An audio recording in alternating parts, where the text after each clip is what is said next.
curry sauce in the plug socket. How'd that get there? Gosh, right in there. Oh, I'm gonna have to take a socket off to clean that. How am I gonna get in between those two? Anyway.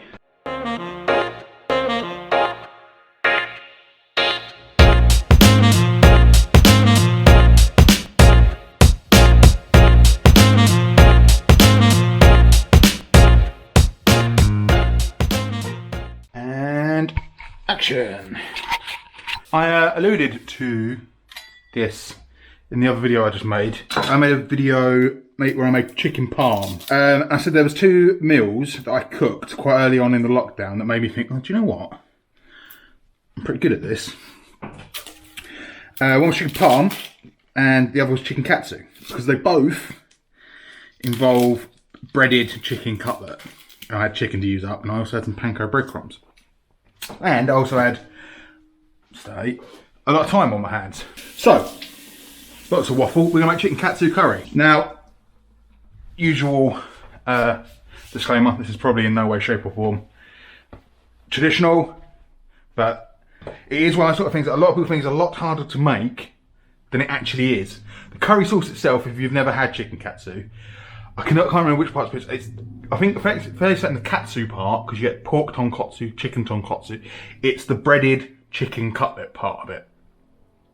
That's the katsu part. But it is served with the chicken katsu curry. It's served with a curry sauce that's very similar to, it's like a more refined version of a chip shop curry sauce. You know, it's that quite vibrant yellow, but it's also got sweet notes to it, and it's not a very spicy. You can make it quite spicy, but it's not an Indian or a Thai banging curry. But it's got its own, like I said, it's kind of sweet, and it's kind of this sort of stuff. Okay, a few things up front though. I have already made the chicken cutlet. So what I've done, I've got a chicken breast. We've sliced it, we've butterflied it, so we've not sliced the whole way through. We've sliced and left a little meat hinge and folded it open like a book. Cling film on top and pounded it out as thin as we can. Then put it in flour, put it in egg yolk, and put it in some panko breadcrumbs. So I've already done that ahead of time. Link to the chicken parm video where I actually went through that in detail, if you want to see me do that properly. Word of warning, in that video I seasoned I seasoned the flour with some oregano, some garlic powder, some onion powder, and a few other things. Here I've just used salt and pepper. Also already got my rice on the go. I'm just using basmati rice. I think traditionally this would be the sushi rice, but I'm only cooking for one. I've got some sushi rice, but sushi rice is more expensive. I've got basmati rice, I've got bags of basmati rice. General rule of thumb, say 60 to 100 grams per portion per person. Well, per portion and per person mean the same thing. Wash it, rinse it off in a saucepan. So you got 100 grams of rice, you want 200 grams of water. Double the amount by weight. That's how I always do it. Put it in a saucepan, little pinch of salt per portion. So one big pinch if you've got 2 portions or whatever. Bring it up to a boil, whack the temperature right down and leave the lid on it for 10 minutes. This is on too big of a burner and I can't leave the lid on it. Really, you should have that lid on, don't even look. After 10 minutes of simmering, turn the heat off, leave the lid on, and then leave it to steam for another 10 minutes. So it's 20 minutes of cook time in total once it's come up to a boil. Don't even look at it, just leave it with the lid on, and then fluff it up with a fork when you're done. Right, so that's out of the way. We're going to get onto the sauce, which is really, in my opinion, not the star of the show, but it's the thing that otherwise it's just a chicken cutlet and some rice. The curry sauce brings it all together. So sauce, we're going to base the sauce, onions and carrots, got some garlic and some ginger. Got a saucepan on a lowish heat for now. We're going to chuck in some oil. I've run out of vegetable oil. I've got some crisp and dry I'm going to put in there because it is just rapeseed oil, which is just as fine. About a tablespoon, not too much. I'm going to go in with our onion. We're going to roughly dice an onion.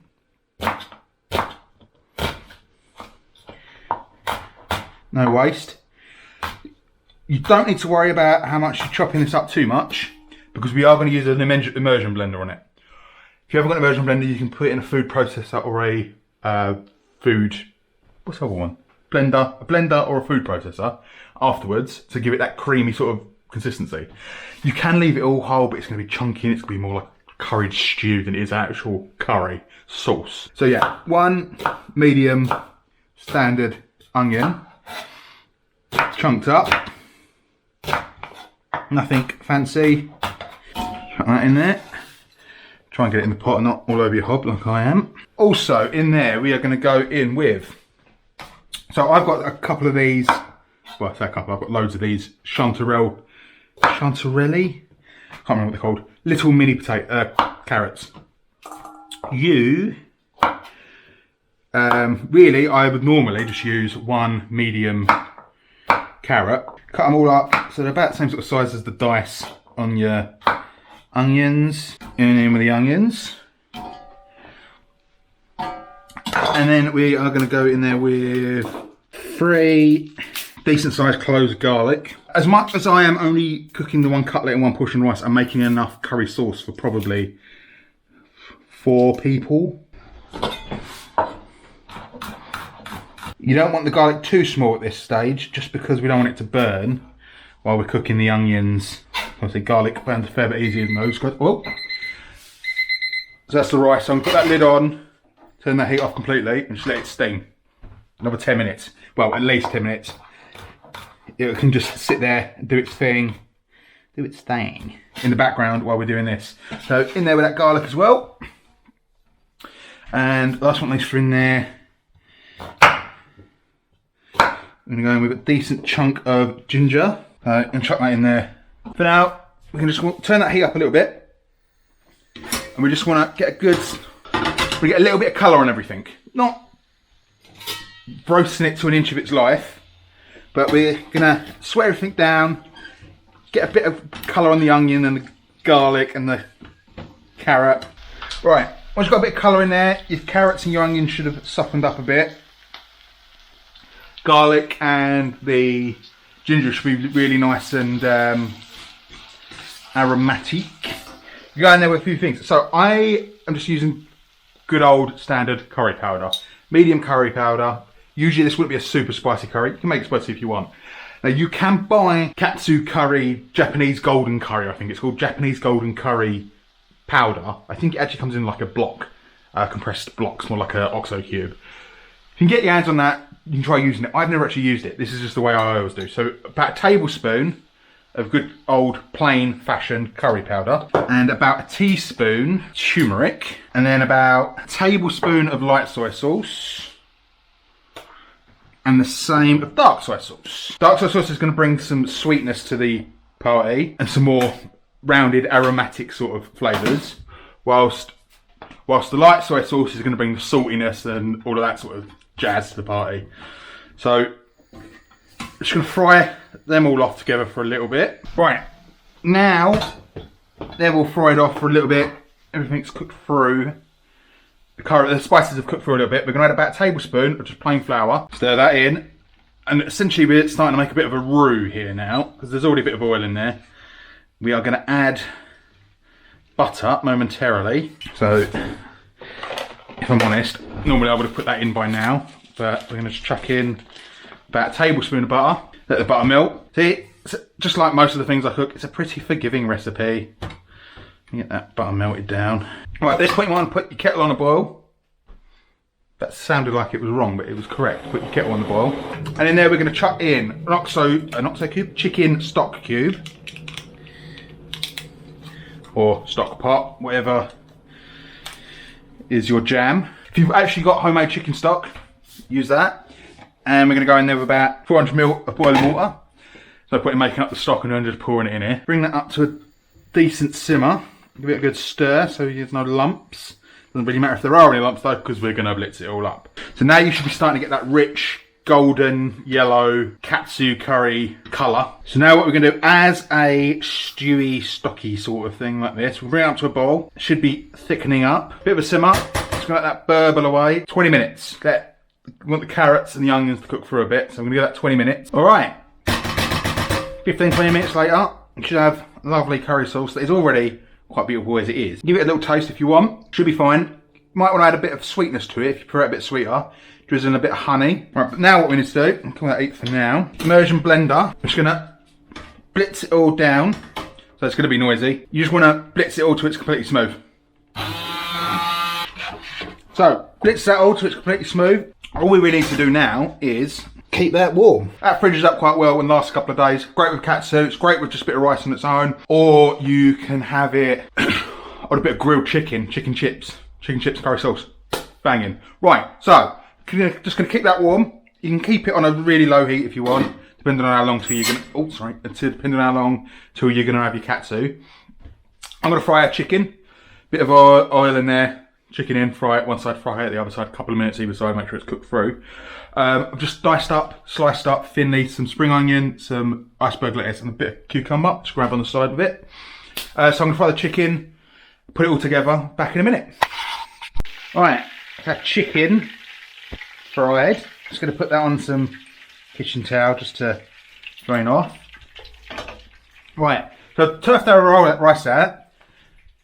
If you've never had chicken katsu curry, it doesn't always, but 99% of the time, it always comes in like a little moulded sort of heap. So I've just chucked it in one of these little round bottom cereal bowls, pressed it down a little bit, not compacted it, but pressed it in, just plate over, give it a tap, let it fall out. You end up with a nice little mound. Now, some people put sauce all over everything. I like to do it thusly. Get your nice warm curry sauce and just put a nice little swimming pool of katsu curry sauce on the bottom there. Don't worry, we're not getting any points for presentation. And chicken cutlet is traditionally cut prior to serving. So place that there, and we're just going to put a little salad garnish, freshly sliced cucumbers there, and some iceberg lettuce there. I don't know why, but it's always served with iceberg lettuce. Sprinkle over spring onions. There you go, katsu chicken curry. That's the other real main dish that got me started on YouTube. Except I've never filmed it and put it on YouTube, but now I have. So, like I said, that curry sauce, it's like a real game changer. I'm saying it's a real game changer. It's one of those sort of curry sauces that it's kind of like sweet and sour sauce. I never in a million years would have been able to guess how that gets made. But there you go. Quite simple. Most of the stuff you've probably already got at home. Almost everyone's got curry powder, onions and carrots, bit of chicken stock. Blend it up, garlic and ginger as well, but some soy sauce seasonings. If you haven't got soy sauce, I mean, why have you not got soy sauce at home? It lasts forever. If you don't have chicken katsu, have pork katsu. If you don't have katsu, have it with just some rice and some stir-fried veggies, or have it, like I said, with grilled chicken and chips. Bosh. Weather's getting better. Got a barbecue on the way. Got some stuff lined up for that. I hope you're doing well. Be good. Can't be good, be lucky. Like, comment and subscribe. You know, that's my catchphrase. Love you loads. I'll love you and leave you though. And I'll see you soonish. Bye.